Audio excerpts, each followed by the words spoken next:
Hello students, आपका स्वागत है। पिछली क्लास में हम सीख चुके हैं कि किसी फलन को किसी बिंदु या किसी अंतराल में किस तरीके से सतत सिद्ध किया जाता है। यदि आपने वो वीडियो नहीं देखा है तो डिस्क्रिप्शन बॉक्स में उसका लिंक दिया हुआ है, आप देख सकते हैं। आज हम फलन को किसी अंतराल में सतत किस तरीके से सिद्ध किया जाता है उसके लिए कुछ और एग्जाम्पल्स लेंगे। हम यहाँ एक क्वेश्चन लेते हैं। क्वेश्चन दिया है, दर्शाइए कि फलन f(x) = mod x एक सतत फलन है। तो इसको सिद्ध करने के लिए सबसे पहले हम ये देखें कि जो फलन दिया हुआ है वो मापांक फलन है, तो किस तरीके से परिभाषित होता है। तो मापांक फलन हम जानते हैं कि f(x) की वैल्यू जो है दो चीजें हो सकती है, ये या तो -x हो सकता है when x is <0। यदि संख्या निगेटिव होती है तो उस कंडीशन में मापांक फलन का मान जो है वो -x हो जाता है, क्योंकि मापांक फलन यानी होता है कि वो पॉजिटिव बन के निकलेगा, है ना। तो पॉजिटिव बन के अगर निकलेगा तो अगर पहले से संख्या निगेटिव है तो पॉजिटिव बनने के लिए क्या होगा, उसको अपना साइन को चेंज करना पड़ता है। इस कारण से हम उसे लिखते हैं -x। और दूसरी चीजें होती है कि अगर मान लीजिए अंदर की जो चर राशि है वो पहले से ही पॉजिटिव है या 0 है तो मापांक से बाहर निकलने के लिए उसे अपने साइन को चेंज नहीं करना पड़ता, इस कारण से उसकी वैल्यू होती है x। तो मापांक फलन आपको ध्यान रखना है कि यदि मान लीजिए f(x) = mod x दिया है तो mod x की दो वैल्यूज हम लिखते हैं। when x is <0 है तब mod x की वैल्यू -x लिखा जाता है, और when x is greater 0 होता है तब उस कंडीशन में mod x की वैल्यू x होता है। तो अब हमें इसे सतत प्रूफ करना है। तो सबसे पहले हम देखते हैं कि यहाँ पर जो मापांक फलन है उसका डोमेन क्या है। तो हम यहाँ देख रहे हैं कि डोमेन ऑफ f जो है वो पूरा रियल नंबर के लिए ये परिभाषित होता है ना। तो रियल नंबर के लिए परिभाषित है, अब हमें उसे सतत प्रूफ करना है। तो क्या करें कि इस रियल नंबर में हम एक स्वेच्छ एलिमेंट मानते हैं a, स्वेच्छ अवयव a बिलोंग टू R का एक कोई अवयव ले लेते हैं। अब तीन स्थितियां हो सकती हैं कि a जो है वो निगेटिव नंबर हो जाए, a पॉजिटिव नंबर हो जाए और a जो है वो =0 हो जाए। तो तीनों स्थितियों के लिए यदि हम प्रूफ कर ले कि फंक्शन जो है वो सतत है, तब हम कह सकेंगे कि ये जो मापांक फलन दिया हुआ है वो पूरे रियल नंबर के लिए सतत हो जाएगा। तो तीन स्थितियों में से हम फर्स्ट स्थिति लेते हैं। स्थिति पहली कि अगर मान लीजिए a जो है वो <0 होता है, यानी अगर हम एक निगेटिव नंबर लेते हैं। अब यहाँ पे हमें फलन को सातत्य प्रूफ करना है। तो जानते हैं सातत्य प्रूफ करने के लिए तीन स्थितियां आपको लेनी है। पहला कि आपको उस पॉइंट पर फंक्शन की वैल्यू चाहिए, सेकेंड उसकी राइट हैंड लिमिट चाहिए, और थर्ड आपको उसकी लेफ्ट हैंड लिमिट चाहिए। तो पहला काम हम इसमें करें कि हम उस पॉइंट ए पर फंक्शन की वैल्यू लेना चाहते हैं। तो यहाँ देखिए ए कैसा नंबर है, निगेटिव नंबर। तो निगेटिव नंबर है तो निगेटिव नंबर के लिए आपका फंक्शन कैसा डिफाइंड है, f(x) = -x। तो f a की वैल्यू कितनी हो जाएगी, -a, यानी आपको उस पॉइंट पर फंक्शन की वैल्यू -a मिल चुका। सेकेंड हम इसमें लेते हैं राइट हैंड लिमिट। इस a is <1 के लिए राइट हैंड लिमिट लें तो ये हो जाएगा limit x tends to a plus f(x), या इसे हम लिख सकते हैं limit h tends to 0 f a plus h। अब फिर हम यहाँ विचार करें कि a जो है एक निगेटिव संख्या है, उस निगेटिव संख्या के साथ हम एक बहुत छोटी सी, बहुत सूक्ष्म सी हम एक संख्या को जोड़ रहे हैं। यहाँ जो h माना जाता है बहुत छोटी संख्या मानी जाती है ना। तो अगर एक निगेटिव संख्या के साथ एक बहुत छोटी पॉजिटिव संख्या को जोड़ भी दिया जाए तब भी वो जो संख्या है वो क्या रहेगा, a प्लस h जो है वो निगेटिव ही रहेगा। तो अगर ये निगेटिव है देन आपका फंक्शन कैसा डिफाइंड है, निगेटिव के लिए तो -x डिफाइंड है। तो इक्वल टू हो जाएगा limit h tends to 0 -a plus h। इस तरीके से हो जाएगी फंक्शन की वैल्यू। अब हम इसको लिखें तो क्या लिख सकते हैं, equal to limit h tends to 0, bracket open करेंगे तो -a प्लस h। अब यहाँ पे h की वैल्यू क्योंकि 0 रखना है हमें, तो इसकी वैल्यू आ रही है -a। आपको यहाँ पर राइट हैंड लिमिट की वैल्यू मिल चुकी। अब तीसरा काम हम क्या करने वाले हैं, इसमें लेफ्ट हैंड लिमिट की वैल्यू निकालते हैं। तो लेफ्ट हैंड लिमिट कैसे, limit x tends to a minus f(x) की वैल्यू चाहिए, है ना। तो ये हो जाएगा limit h tends to 0 f a minus H. a कैसा नंबर है? निगेटिव नंबर है ना, लेस देन 0 है, तो एक निगेटिव नंबर में एक और पॉजिटिव नंबर को माइनस कर देते हैं तो वो निगेटिव ही रहेगा। इस कारण से आपके पास फंक्शन जो है वो रहेगा h tends to 0 minus a minus h, क्योंकि निगेटिव नंबर के लिए फंक्शन डिफाइंड होता है माइनस x के फॉर्म में। तो equal to limit h tends to 0 minus a plus h, ये हो गया।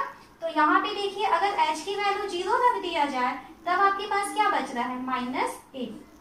अब राइट हैंड लिमिट की वैल्यू भी माइनस a आया था, लेफ्ट हैंड लिमिट की वैल्यू भी माइनस a आया हुआ है, और उस पॉइंट पर फंक्शन की वैल्यू भी माइनस a आया है।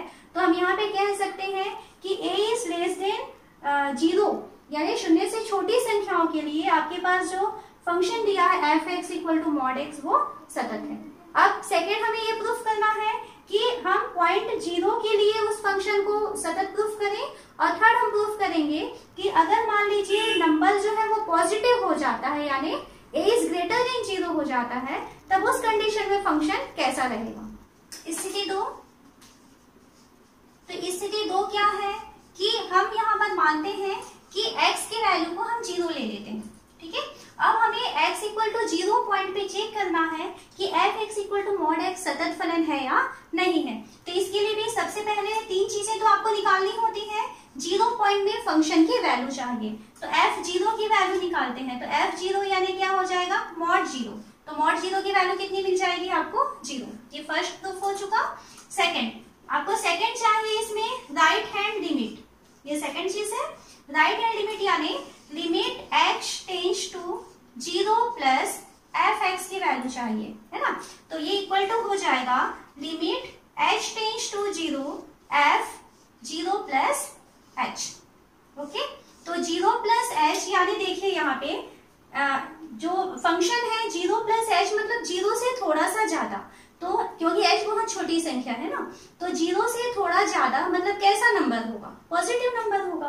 तो पॉजिटिव नंबर के लिए हम जानते हैं कि अगर x की वैल्यू पॉजिटिव हो जाती है तब फंक्शन की वैल्यू क्या होती है? x। तो इसकी वैल्यू हो जाएगी लिमिट h टेंड्स टू 0, ये 0 प्लस h के लिए इसकी वैल्यू हो जाएगी 0 प्लस h, या हम इसको लिख सकते हैं limit h tends to 0 h हो जाएगा और इसकी वैल्यू हो जाएगी 0। ये आपको सेकंड चीज मिल चुका है। अब हम इसमें लेफ्ट हैंड लिमिट निकालें। थर्ड हम निकालते हैं लेफ्ट हैंड लिमिट। तो लेफ्ट हैंड लिमिट यानी आपको लेना है limit h tends to 0 minus F X की वैल्यू चाहिए, तो इसे हम लिख सकते हैं limit h tends to 0 f 0 minus h। अब यहाँ ध्यान देंगे कि 0 माइनस h कहा गया है, तो 0 से एक छोटी संख्या हमको कम करनी है। तो 0 से यदि हम कम करेंगे तो हम कहाँ पहुंच जाएंगे? निगेटिव संख्या में। अब निगेटिव संख्या यदि होता है तब हमारे पास जो फंक्शन की वैल्यू होती है वो माइनस एक्स हो जाती है। तब ये क्या हो जाएगा? लिमिट h टेंड्स टू 0, ये हो जाएगा माइनस 0 माइनस h, ऐसा बन जाएगा ये, क्योंकि 0 माइनस h जो है वो निगेटिव नंबर है ना। तो निगेटिव नंबर मतलब माइनस चाहिए, तो ये हो जाएगा माइनस 0 माइनस h। अब यहाँ माइनस है, इसको अंदर लेके चले तो लिमिट h टेंड्स टू 0, ये माइनस और माइनस हो जाएगा प्लस h, और क्योंकि h की वैल्यू 0 है तो इसलिए इसकी वैल्यू भी क्या आ गई है? 0। तो अब हम देखते हैं 0 पॉइंट पर फंक्शन की वैल्यू 0 आई हुई है। इस 0 पॉइंट के लिए राइट हैंड लिमिट की वैल्यू भी 0 आई है, और पॉइंट 0 पर लेफ्ट हैंड लिमिट की वैल्यू भी 0 आई है। तो हम यहाँ से कह सकते हैं कि पॉइंट 0 में फंक्शन जो है वो सतत है। अब हमारा तीसरा काम बच गया है कि अगर मान लीजिए जो संख्या है वो पॉजिटिव आ जाए, यानी x की वैल्यू अगर ग्रेटर देन 0 हो जाती है तब हमारा फंक्शन कैसे होगा। तो अब हम स्थिति 3 देखते हैं कि जो एलिमेंट a हमने माना हुआ है वो ग्रेटर देन 0 हो जाए। तो ग्रेटर देन 0 के लिए भी आपको 3 चीजें प्रूफ करनी है। फर्स्ट आपको इसमें प्रूफ करना है कि f a की वैल्यू क्या होगी। तो देखिए अगर मान लीजिए a की वैल्यू ग्रेटर देन 0 हो जाती है तो उस कंडीशन में आपके पास फंक्शन डिफाइंड है मॉड x की वैल्यू x। तो f a की वैल्यू हो जाएगी a, ये फर्स्ट चीज आ चुका है। सेकेंड हम इसमें लेफ्ट हैंड लिमिट की वैल्यू निकालते हैं। तो लेफ्ट हैंड लिमिट की वैल्यू क्या हो जाएगी? Limit h tends to a minus f X. इस तरीके से लिखेंगे equal to limit h tends to 0 f a minus h। अब यहाँ पे ध्यान दें कि a जो है एक पॉजिटिव नंबर है, उस पॉजिटिव नंबर में अगर हम एक बहुत छोटी संख्या घटा भी देते हैं तब भी वो नंबर जो है वो पॉजिटिव नंबर ही बना रहेगा। अब पॉजिटिव नंबर के लिए आपके पास फंक्शन कैसे डिफाइंड है कि मॉड x की वैल्यू x होती है, इस कारण से ये हो जाएगा लिमिट h टेंड्स टू 0 और ये हो जाएगा a माइनस h। अब यहाँ पे अगर हम h की वैल्यू 0 रख दें तो क्या हो जाएगा, इसकी वैल्यू आ रही है a। ये सेकंड चीज आ गया। अब हम इसमें निकालते हैं राइट हैंड लिमिट की वैल्यू। तो राइट हैंड लिमिट यानी आपको लेना है limit h tends to a plus f x। ठीक है, तो f x यानी आपको लेना है limit h tends to 0 f a plus h। अब a प्लस h में क्योंकि a जो है हमने पॉजिटिव नंबर माना है, पॉजिटिव नंबर के साथ आप एक और नंबर जोड़ देते हैं तब भी वो संख्या कैसी रहेगी, पॉजिटिव रहेगी। और पॉजिटिव संख्या के लिए फंक्शन डिफाइंड है f(x) की वैल्यू x के बराबर। तो इसकी वैल्यू हो जाएगा limit h tends to 0 a plus h, ये हो जाएगा। और यहाँ हम अगर h की वैल्यू को 0 रखें तो इसकी वैल्यू आ रही है a। तो यहाँ पर a इज ग्रेटर देन 0 के लिए फंक्शन की वैल्यू और उसके लिए left hand and right hand limit की वैल्यू ये तीनों इक्वल आ चुका है। तो इस पॉइंट a के लिए भी फंक्शन जो है वो सतत हो चुका।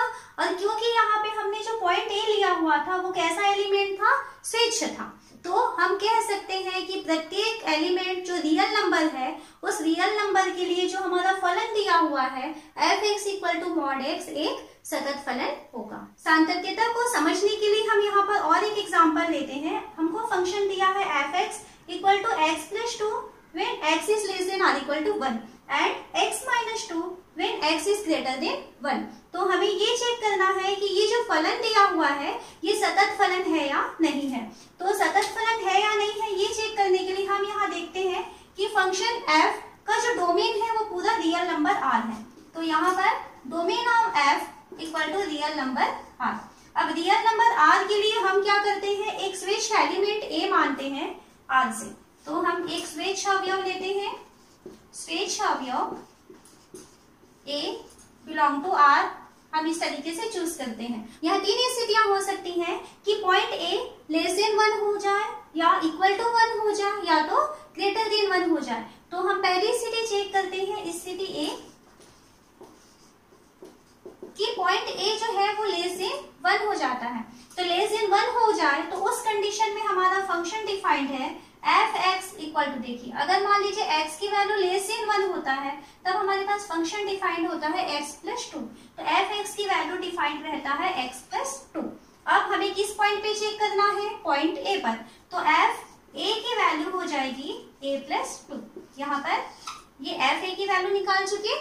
अब हमको पॉइंट a से लेफ्ट हैंड लिमिट चाहिए। तो सेकेंड काम हम लेते हैं लेफ्ट हैंड लिमिट। तो इसे कैसे लिखेंगे, limit h tends to a minus f(x) इस तरीके से लिखते हैं equal to limit h tends to 0 f a minus h। अब a माइनस h पे विचार करें तो यहाँ पे देखिए a जो है हमने लेस देन 1 कोई नंबर लिया हुआ है। तो लेस देन 1 कोई नंबर है उसमें हम एक छोटा पॉजिटिव संख्या को और माइनस कर देते हैं तो वो और लेस देन 1 मतलब 1 से और थोड़ा छोटा हो जाएगा। और हम क्या जानते हैं कि अगर 1 से छोटा है फंक्शन तब कैसा डिफाइंड है वो x प्लस 2। तो ये हो जाएगा लिमिट h टेंड्स टू 0। यहाँ देखिए x प्लस 2 होता है तो x की जगह हमें क्या लिखना है, a माइनस h। तो ये हो गया a माइनस h प्लस 2। तो थोड़ा ब्रैकेट ओपन करें इसे, limit h tends to 0 a minus h plus 2। अब देखिए यहाँ पे h की वैल्यू आपको 0 रखनी है। तो h की वैल्यू यदि हम 0 रख दें तब हमारे पास क्या बच रहा है, a प्लस 2। तो हमको लेफ्ट हैंड लिमिट की वैल्यू मिल गई है a plus 2। Left hand limit मिल चुका है, उस पॉइंट a पर फंक्शन की वैल्यू मिल चुकी है। अब तीसरा काम हम करते हैं कि यहाँ हम राइट हैंड लिमिट की वैल्यू निकालते हैं। तो राइट हैंड लिमिट कैसे लिखा जाता है, limit h tends to a plus f(x) इस तरीके से लिखते हैं equal to limit h tends to 0 f a plus h। अब कि a प्लस एच में जो a हमने जो संख्या मानी हुई है वो लेस देन 1 है ना। तो लेस देन 1 किसी संख्या में हम एक बहुत छोटी संख्या को जोड़ रहे हैं तो भी वो लेस देन 1 ही रहेगा। इस कारण से जो फंक्शन डिफाइंड है कैसा, x प्लस 2 उसी फॉर्म में डिफाइंड रहेगा वो। तो ये हो गया limit h tends to 0 a plus h, और यहाँ क्या देना है आपको, प्लस 2। ओके, तो ये हो गया limit h tends to 0 a plus H plus 2। अब यहाँ पे अगर हम h की वैल्यू को 0 रखते हैं तब आपके पास बच रहा है a प्लस 2। तो ये तीन वैल्यूज हमको मिल चुकी है a इज लेस देन 1 वाली कंडीशन के लिए कि आपके पॉइंट a पर फंक्शन की वैल्यू a प्लस 2 है, उसके लिए लेफ्ट हैंड लिमिट की वैल्यू भी a प्लस 2 है और राइट हैंड लिमिट की वैल्यू भी a प्लस 2 है। तो हम यहाँ से कह सकते हैं कि x इज लेस देन 1 के लिए आपका जो फंक्शन दिया हुआ है वो क्या है, सतत है। अब हम दूसरी स्थिति लेते हैं, स्थिति 2। स्थिति 2 में हम क्या करें कि मान लेते हैं कि a जो हमने एक संख्या ली हुई है वो ग्रेटर देन 1 है। तो ग्रेटर देन 1 के लिए देखिए आपके पास अगर ग्रेटर देन 1 होता है तो फंक्शन कैसे डिफाइंड है, x माइनस 2 के फॉर्म में। तो f(x) डिफाइंड रहेगा x माइनस 2। अब इसके लिए हमें ये सतत है या नहीं है ये चेक करना है। तो पहला काम हम करें, f a की वैल्यू निकालें। तो f(x) जो है वो x माइनस 2 है, तो f(x) कैसा हो जाएगा, a माइनस 2। ये पहला चीज कंप्लीट हुआ। फिर सेकेंड हम इसमें लेफ्ट हैंड लिमिट निकालें। तो लेफ्ट हैंड लिमिट का मतलब होता है limit h tends to a minus f(x), इस तरीके से। तो इक्वल टू हम इसको लिख सकते हैं limit h tends to 0 f a minus h। तो अब यहाँ पे हम थोड़ा रुके और सोचें कि a जो है वो ग्रेटर देन 1 यानी कि एक से बड़ी एक संख्या है। तो एक से बड़ी संख्या में हम बहुत छोटी सी संख्या h जो बहुत छोटी संख्या होती है, तो बहुत छोटी संख्या भी यदि हम माइनस करते हैं उस कंडीशन में भी जो है a माइनस h जो है वो 1 से ग्रेटर ही रहेगी। तो अब अगर वो 1 से ग्रेटर है तब आपके पास फंक्शन डिफाइंड है कैसा, x माइनस 2 के फॉर्म में।